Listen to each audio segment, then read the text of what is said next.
Pass घर आने का कोई रीजन नहीं है, जीने का कोई रीजन नहीं है, काम करने का कोई रीजन नहीं है, सुबह उठने का कोई रीजन नहीं है, मैं क्या करूं? या 16 वर्षाच्या नराधामावर ओव्हर स्पीडिंगचे तब्बल 13 चलन होते.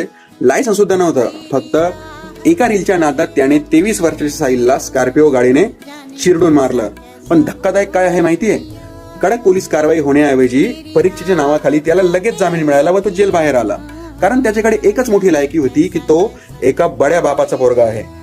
यात मृत्यू झालेल्या साहिलच्या आईचा व्हिडिओ बघून अंगावर काटा येतो. ज्या आईने 23 वर्ष एकटीने आपल्या मुलाला वाढवलं, कारण लहान असताना साहिलचे वडील वारले होते. तिच्या डोळ्यात देखत तिच्या काळजाचा तुकडा हिरावून घेतला, कारण फक्त एका श्रीमंत बापाच्या बिघडलेल्या लेखाला रील बनवायची होती. आपल्या देशातली ही सडलेली सिस्टीम आज श्रीमंताच्या बुटाखाली दबलेली आहे. सामान्य माणसाला फक्त लाचारी आणि अन्यायच मिळतोय. पण लक्षात ठेवा, सोशल मीडियामध्ये ताकद आहे, नुसतं गप्प बसून चालणार नाही. या आईला न्याय नक्की भेटला पाहिजे. हा व्हिडिओ एवढा शेअर करा की त्या सडलेल्या व्यवस्थेला न्याय करणे हे भाग पडेल. मैं सेलिब्रिटी नहीं हूं तो क्या मेरे को इंसाफ नहीं मिलेगा?